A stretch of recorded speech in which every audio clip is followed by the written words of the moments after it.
Kisha akasema Imam Sadiq alayhi salam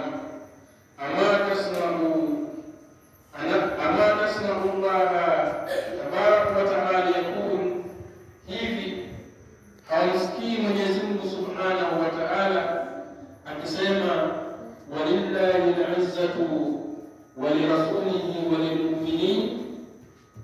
Hivi hausikii Mwenyezi Mungu akisema, na Mwenyezi Mungu ndiye mwenye utukufu yeye na mtume na walio amini.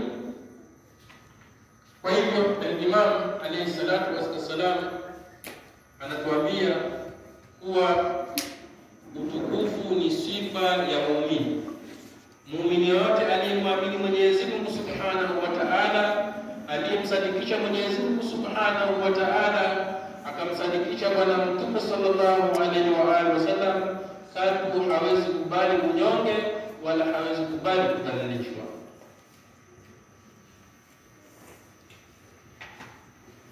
Ndugu Waislamu, utukufu na heshima ni nguzo mbili kuu ambazo kwamba ni lazima ipatikane katika jamii ya wanadamu.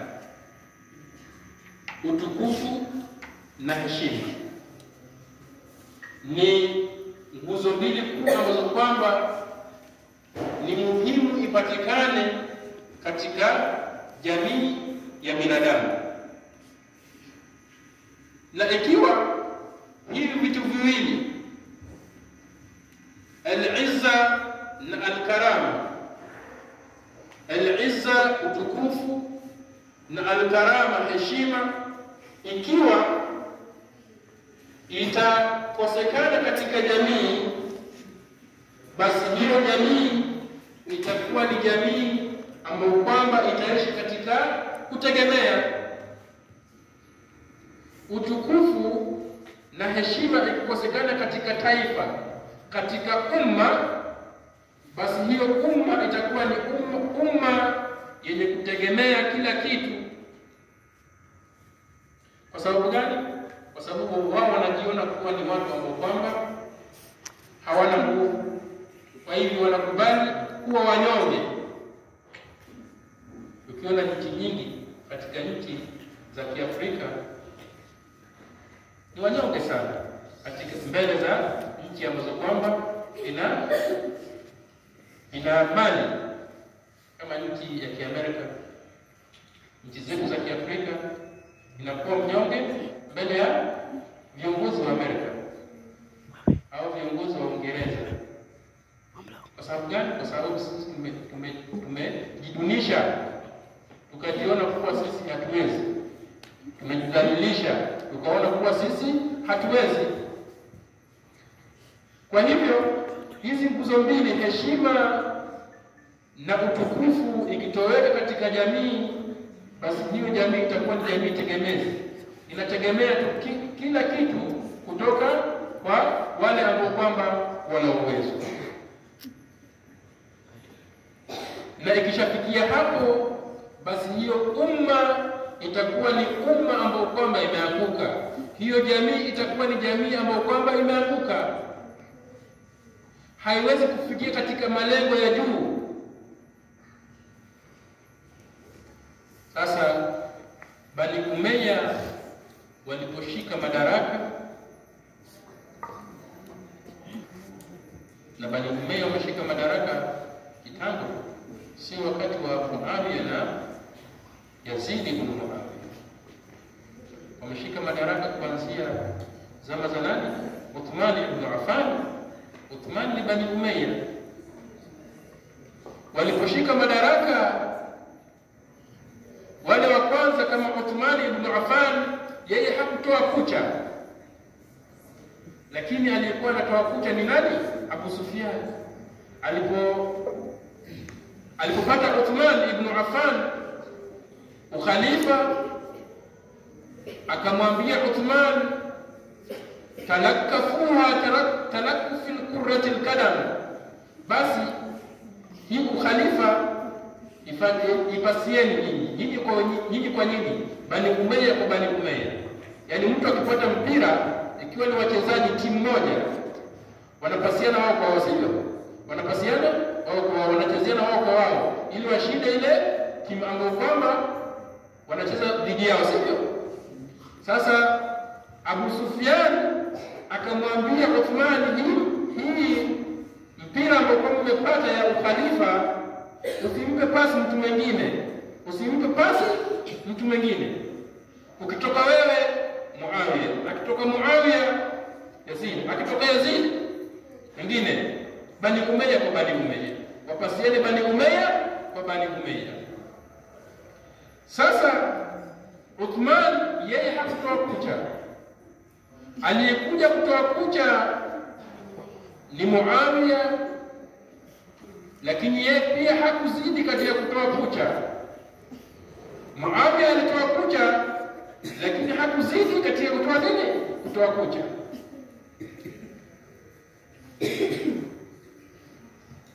Muawiya akawa ni kwa kudunisha heshima ya Bwana Mtume sallallahu alaihi wa alihi wasallam,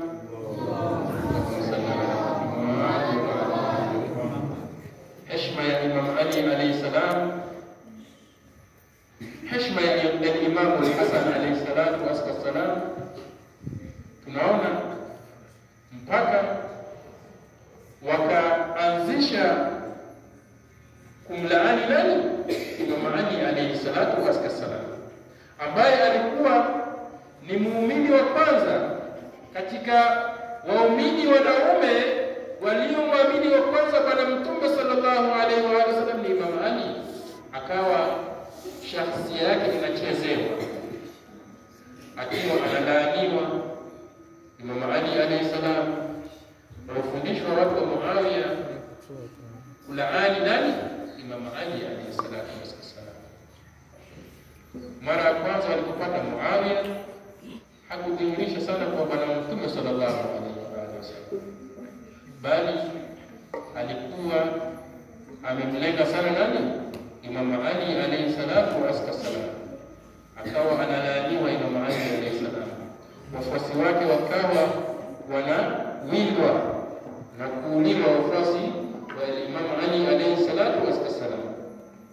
Wao ukipatikana unamsifu Imam Ali alayhi salam, basi imma ulazimishwe kumlaani Imam Ali alayhi salam, lakini huwezi kumlaani Imam Ali alayhi salam uuliwe. Sasa alipopata Yazid ibn Muawiya, ndio hali ikawa mbaya sana. Yazid ibn Muawiya akataka kugeuza Uislamu wa Bwana Mtume sallallahu alaihi wa alihi wasallam,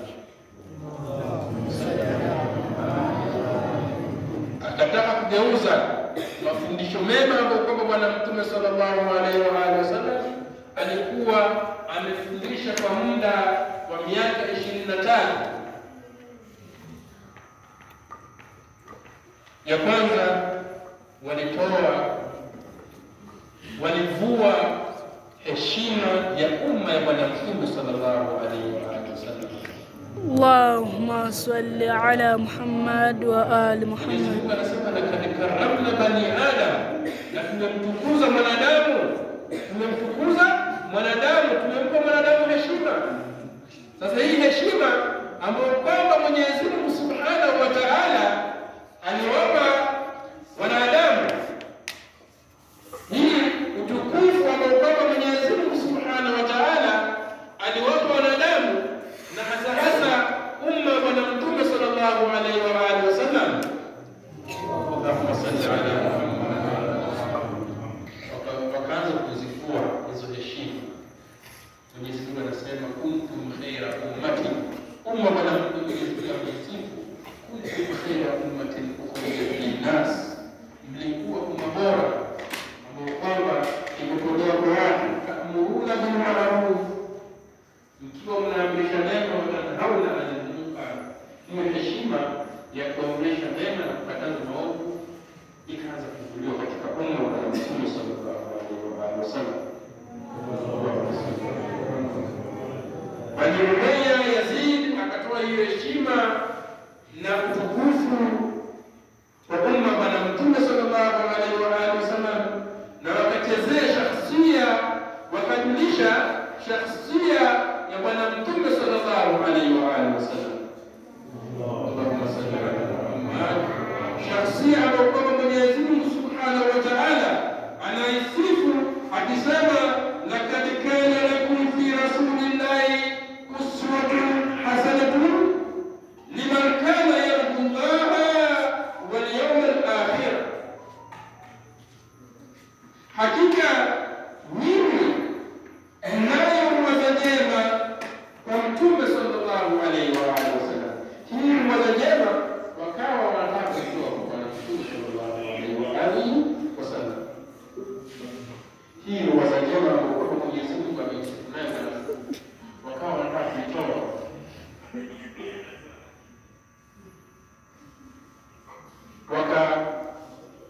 Wakafanya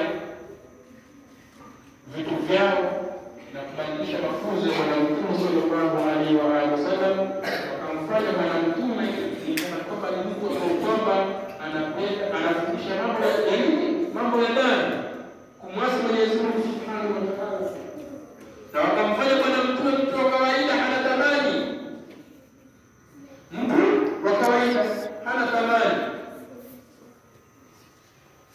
Wakamfanya Bwana Mtume mtu ambaye kwamba anajuzisha mziki,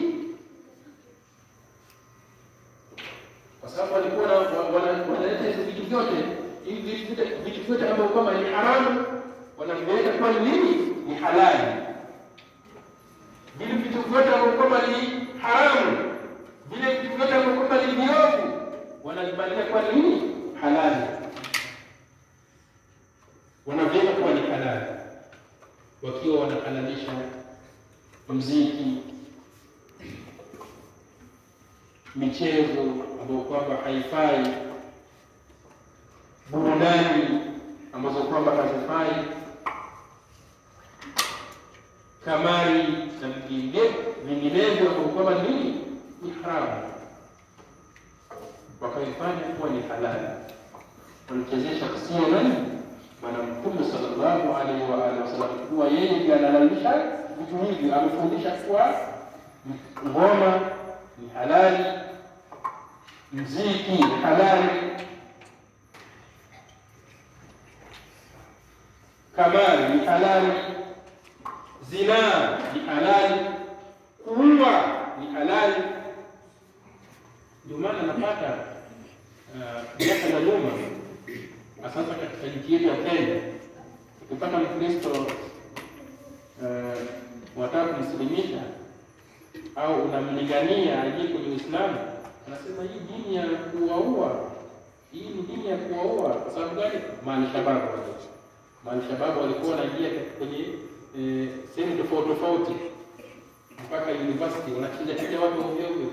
Nafikiri mnazo hizo picha hizi, wanawaua watu ovyo, wanaingia kwenye sehemu za supermarket, wanawaua watu ovyo, na wanakwambia tamka shahada mbili, kama ujui wanafanya nini, wanakuwa. Hizi ndizo mafunzo ya Bwana Mtume ambao kwamba walikuwa wanataka waweke ndani ya nini, Uislamu. Waseme kuwa Uislamu unafundisha ukatili, Uislamu unafundisha kuwa, baada ya kutoa nini, baada ya kutoa ile utukufu wa umma. Na Imam wakatezea pia Imam Ali alayhi salam, jinsi nilivyoelezea, kwa kumlaani Imam Ali alayhi salam na kumfanya mtu ambaye kafai katika umma. Hadi Imam Ali alayhi salam alipofariki, habari zilitokea katika mji wa Sham kuwa Imam Ali amefariki msikitini. Watu wa Sham wakajiuliza, vipi kafiri anasali msikitini? Kafiri anasali msikitini? Watu wa Sham walikuwa wanajua Imam Ali alayhi salam nani? Ni kafiri. Subhanallah, inna lillahi wa inna ilaihi raji'un. Wanajua Imam Ali ni kafiri, na ni mtu wa kwanza ambaye amesilimu, amekubali Uislamu, mtu wa kwanza katika wanaume wote aliyekubali Uislamu ni Imam Ali alayhi salam. Wakachezesha shakhsia ya Imam Ali alayhi salam. Hivyo hivyo wakachezesha shakhsia ya Imam Hasan alayhi salam baada ya kuuliwa na Muawiya ibn Abi Sufyan, akampa mke wa Imam Hasan sumu ili amwekee Imam Hasan fariki. katika shakhsia ya Imam Hasan alayhi salam. Imam Hussein alipoona hali imekuwa ngumu na Yazid ibn Muawiya ndiye ameingia na anataka kiapo cha utiifu kutoka kwa nguvu, la sivyo basi auliwe kitu cha al-Imam Hussein alayhi salam iwe ni halali kwa Yazid ibn Muawiya. Al-Imam Hasan akamwambia gavana wa Madina, inni la u'tikum biyadi ita'an dhalil, hakika mimi sitakupa mkono wangu kama anavyotoa mtu aliyefedheshwa, wala aqimu iqrar al-abid, wala sitakubali kama mtumwa anavyofanywa. Mimi sitokupa mkono wangu kama anavyotoa mtu aliyefedheshwa. Mmentishia na mimi najua sifa ya nani, ya huyo ambaye kwamba unamwita Amirul Mu'minin, ambaye ni sharibul khamr, mnywa pombe ovyo ovyo. Wewe unamwita Amirul Mu'minin, bali ni Amirut Taghin, ni kiongozi wa waovu, sio kiongozi wa waumini. Ni kiongozi wa waovu, anakunywa pombe hadharani, sharibul khamr, laibul kimar, mcheza kamari, qatilun nafsil muhtarama, mtu ambaye kwamba haheshimu nafsi, anaua nafsi ambayo kwamba ina heshima yake. Lakad karramna bani Adam, Mwenyezi Mungu akisema tumemtukuza mwanadamu, tumemheshimu mwanadamu, tumemtukuza mwanadamu, ile heshima mnatoa. Kwa hivyo mimi sitopeana mkono kama anavyofanya mtu ambaye kwamba amefedheshwa, wala sitakubali kama mtumwa anafanya, sitoweza. Na pia katika kauli zingine zilizopokelewa kutoka kwa Imam Hussein, akikataa kunyonge, akikataa kufedheshwa, amesema al-Imam al-Hussein alayhi salam, akikataa udhalilifu, kufedheshwa, kudhalilishwa, akisema ala inna ad-da'i ibn ad-da'i. Alipokuwa katika uwanja wa Karbala, al-Imam Hussein alayhi salam, Ibn Ziyad, Ubaydullah ibn Ziyad akampa khiyari, achague baina ya vitu viwili, ima achague panga au achague kudhalilika, achague kudhalilishwa. Al-Imam Hussein ima achague panga au achague kudhalilishwa. Al-Imam Hussein alayhi salam akasema, al-Imam Hussein, inna ad-da'iya min ad-da'i, hakika mwana wa laana, hakika mlaaniwa na mwana wa laana. Haikusudia nani? Ubaydullah ibn Ziyad, hakika mtu aliyelaaniwa na mwana wa laana. Qad rakaza baina ithnatayn, amenipa chaguo mbili, amenipa chaguo mbili, baina sillati wa dhilla, baina ya panga, nichague baina ya panga au kuwa mnyonge, nidhalilishwe. Akasema al-Imam Hussein alayhi salam, wa hayhata min dhilla, wa hayhata min dhilla, na unyonge uko mbali nasi, unyonge, udhalilishaji uko mbali nasi. Ya Allahu lana dhalika wa rasuluhu wal mu'minin, hakika Mwenyezi Mungu subhanahu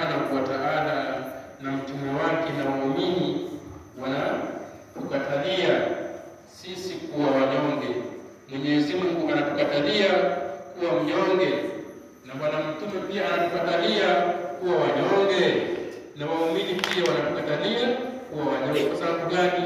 Ile aya tuliyosoma inapatikana katika sura Al-Munafiqun, walillahi al-izzatu wa lirasulihi wa lilmu'minin walakinna al-munafiqina la ya'lamun. Na Mwenyezi Mungu ndiye mwenye utukufu, yeye na mtume wake na waumini, lakini wanafiki hawajui. Al-Imam Hussein akataa kuwa chini ya mtu ambaye kwamba ni muuaji, mtu ambaye kwamba hajui ubinadamu, mtu ambaye kwamba anataka kufuta dini ya Bwana Mtume sallallahu alaihi wasallam katika adhana bila kusimama ya Imam Hussein alayhi salam, basi dini ya Bwana Mtume ilikuwa kwenye nini? Kwenye adhana. Uislamu ambao kwamba tulikuwa nao ni Uislamu wa Bani Umayya, Uislamu wa Bani Umayya. Al-Imam Hussein alayhi salam katika riwaya zingine akasema, wa inni la ara al-mauta illa sa'ada, na hakika mimi naona kifo si chochote kwangu isipokuwa ni furaha. Si huyu Ibn Ziyad amelipa vitu viwili, nichague vitu viwili, baina ya ukamilifu na baina ya panga. Na mimi nimechagua nini? Nimechagua panga. In kana dini Muhammadin, ikiwa dini ya Bwana Mtume sallallahu alaihi wasallam haiwezi kusimama isipokuwa kwa kuniwa mimi, fayasuyufu khudhuni, basi enyi panga nichukueni. Al-Imam Hussein akasema, wa inni la ara al-mauta illa sa'ada, na hakika mimi naona mauti si chochote isipokuwa furaha. Wa hayatu ma'a dhalimina illa barama, na kuishi pamoja na madhalimu si chochote kwangu ila mitabu. Al-Imam Hussein alayhi salam akawaambia, mimi siogope kifo, enyi wafuasi wa Yazid bin Muawiya, na mimi nimechagua njia hiyo ya kifo. Siwezi nikadhalilishwa na ilhali Mwenyezi Mungu Subhanahu wa Ta'ala anatukataza sisi waumini kuwa wadhalimu. Kwa hivyo ndugu Waislamu, Al-Imam Hussein anatufundisha tuwe wajasiri, kusimama pindi inapohitajika kusimama, pindi tunapoona sheria za Mwenyezi Mungu Subhanahu wa Ta'ala haifanyiki kazi, tusimame, tuwe ni wenye kukataza, tuwe ni wenye kusimamisha ibada ya kuamrisha mema na kukataza maovu. Ndugu Waislamu, usiku huu wa leo ni usiku ambao kwamba wanachuoni wengi wanazungumzia Muslim ibn Aqil ni mtoto wa abi yake al-Imam Hussein alayhi salatu wassalam. Muslim ibn Aqil alifariki mnamo 9 mwezi wa Dhulhijja mwaka wa 60 Hijiria. Ni sababu ya kifo chake ni kuwa Imam Hussein alayhi salam alimtuma aende Kufa akahakikishe madai ya watu wa Kufa, je, ni kweli au sio kweli? Kwa sababu watu wa Kufa walimwandikia barua baada ya Yazid kuchukua utawala, wakamwandikia Imam Hussein barua kwa tunakuhitajia tukupe bai'a ya utiifu, uchague wewe kuwa ni khalifa wa Bwana Mtume sallallahu alaihi wasallam.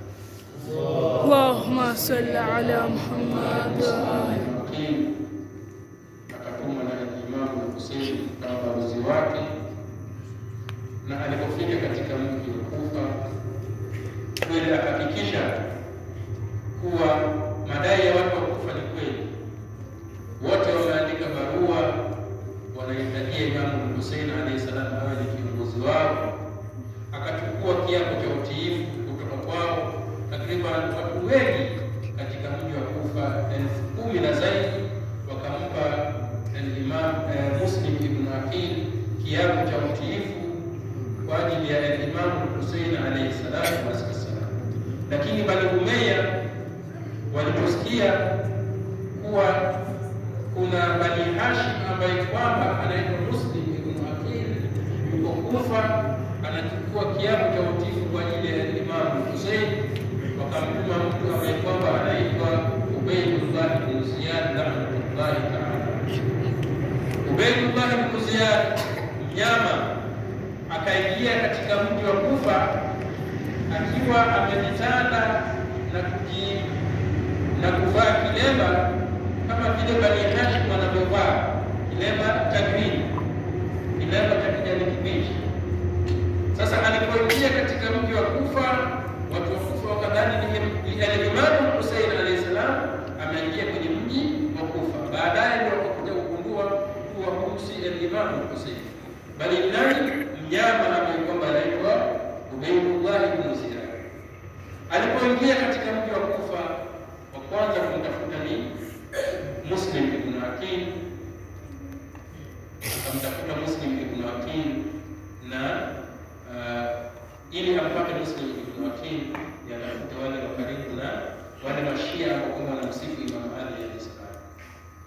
Kwa sababu Muslim ibn Aqil alikuwa katika nyumba ya wale mashia wa Imam Ali alayhi salatu wassalam. Wakashikwa wengine wakauliwa. Baadaye Muslim ibn Aqil alipoona kuwa watu wamekutoroka, akabaki peke yake msikitini. Muslim ibn Aqil akawa kujificha, akasaidiwa na mama ambaye kwamba alikuwa ni muumini, yani katika wafuasi wa Ahlul Bayt al-Muslimin. Akamhifadhi kwake nyumbani, lakini mtoto wa huyo mama alikuwa ni mtumwa wa Bani Umayya, alikuwa ni mwenye kufanyia kazi Bani Umayya, majasusi wa Bani Umayya. Akagundua kuwa mamake anamhifadhi Muslim ibn Aqil, na Ubaydullah alikuwa ni mkubwa kwa yule mtu ambaye kwamba atampata nani? Muslim ibn Aqil. Akatoa habari kwa Ubaydullah ibn Ziyad kwa Muslim ibn Aqil yuko kwetu. Ilipofika mchana kufuata Muslim ibn Aqil, Muslim ibn Aqil akatoka, wakapambana, akaua watu wengi sana. Mwishowe akaishiwa nguvu kwa sababu walikuwa washa moto wanamrushia Muslim ibn Aqil chini huko, alafu pia na kiu. Ikabidi Muslim ibn Aqil fanye nini? Ajisalimishe. Baada ya kushindwa nguvu, wakamchukua wakaendelea kwenye kasri ya Ubaydullah ibn Ziyad la'natullahi ta'ala alayhi. Kabla ya kumua Muslim ibn Aqil, Muslim ibn Aqil akamwita Umar ibn Saad ili ampe wasia, lakini Umar ibn Saad pia akakataa. Akamwambia, nenda ukachukue wasia kwa Muslim ibn Aqil. Akaenda akachukua wasia ya Muslim ibn Aqil.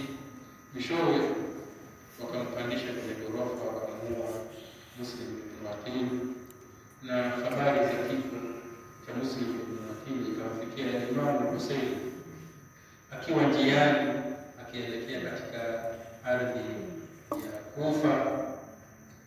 Alikutana na watu akawauliza kuhusiana na Muslim ibn Aqil, wakimwambia kuwa anauliwa rahimahullah na Ubaydullah ibn Ziyad. Akawauliza vipi hali ya Kufa huko? Wakamjibu Imam Hussein, watu wa Kufa nyoyo zao ziko pamoja nawe, lakini panga zao zinakuelekea, panga zao zinakumaliza wewe mjukuu wa Mtume. Inna lillahi lillahi wa inna ilayhi raji'un.